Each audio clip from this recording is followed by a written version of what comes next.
Hi, welcome back. This is Jen Evans. I'm going to share with you today how I use my memory planner on a weekly basis. I like to store all my memory planner things in this storage box from IKEA. And I like to make sure that when I start my memory planner, I have all my dates in there ahead of time. Click on the link to see how I reset my planner and add dates to my planner easily. Now I'm going to share with you how I add photos or print photos from home for my memory planner to size to a 4x6. I use the PixArt app. I have an Android, and so I will link below if you have an iPhone for another tutorial so that you can find it easily. So I click on collage and then grid, and I am using a 4-picture grid because that will size my pictures to the memory planner squares or rectangles on the side perfectly. So I'm just adding the photos that I need to the grid, and I'm picking which ones I want. And then I go ahead and I adjust the crop so that I'm not cutting any heads off. And then I'm able to save this photo to my gallery.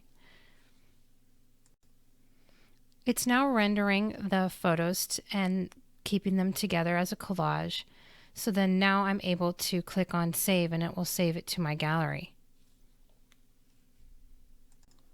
I'm now ready to print from my Canon Selphy CP910 printer, and I'm clicked on to the app that comes when you purchase the printer.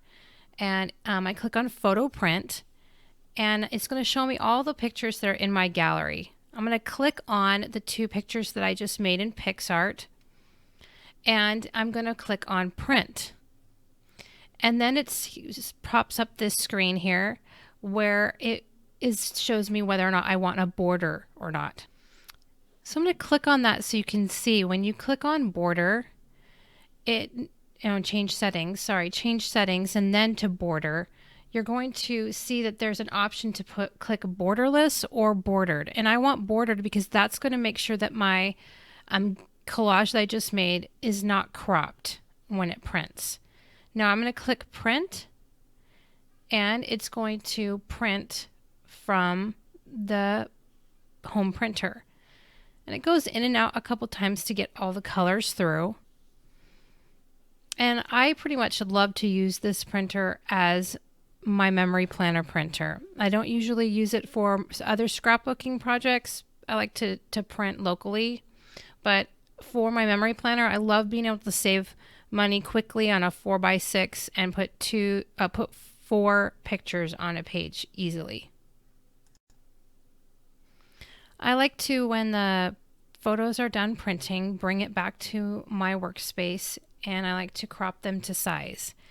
I just use a paper trimmer. This one's by Fiskars, and I like to have the white along the edge. You don't have to do that, but I kind of like it. It gives it a little bit of a matted look. And I trim them all so that I'm ready to add them to my planner.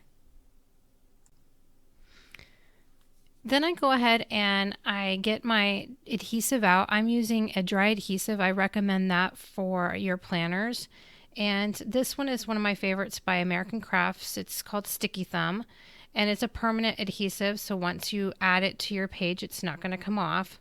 So make sure when you decide to put it first before gluing it on. And I'm adding it to the days that I know that these pictures were taken on. I've already kind of researched it and know where they belong. And I go ahead and glue them to that rectangle area on the right or left of the page. Once I have all my pictures in place, I like to do my journaling. I'm going to link these pens below. I like to use an archival ink so that my journaling will last forever. And this is the time where I will journal on the square boxes next to the date about something that might have happened that day. I've shared some journaling tips on what to write about in a blog post, and I'll share that link as well so that you'll be able to read that.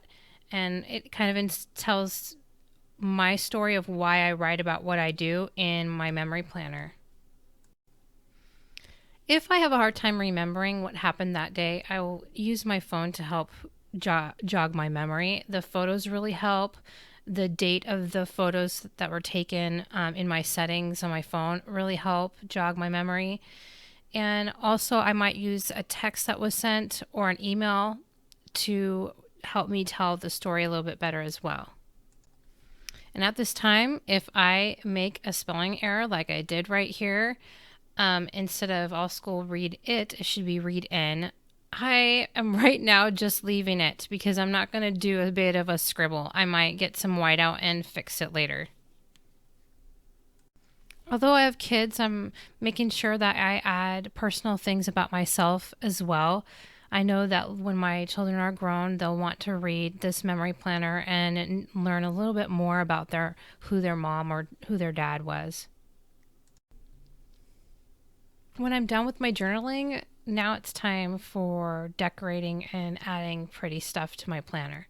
So I like to get my supplies out, and I really like to start off with washi tape and decorating with that.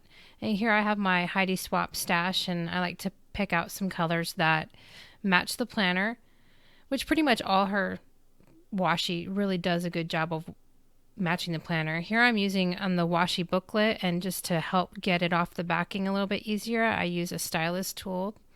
And this one I will link below so you can find, it's my favorite, so you can find that easily. Here I'm adding some more from the washi tape booklet. Some more. Some of them are in shapes and they act a lot like stickers, so I like to add those as well.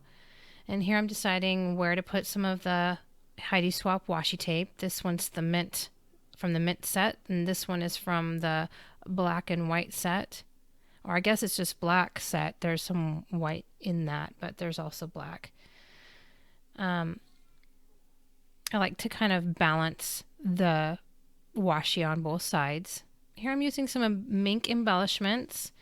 I've run them through the mink with some mink foil, and those are a lot of fun because you can customize them to your memory planner as well. Here I'm adding it with a little bit of adhesive, and then I'm using this light bulb brilliant, and it's in gold that I foiled with my mink mini, and adding it to the top of my page. Here I'm placing my pages back into my memory planner, and I might put a pocket page in between these pages to add more photos later. Maybe some of the photos that I printed and didn't use on my weekly spread, I might add to this pocket page, crop them down to fit, or I might print some new ones that fit into these slots. These pocket pages come with the planner, but you can also buy them separately. Thank you for joining me. Until next time, create often.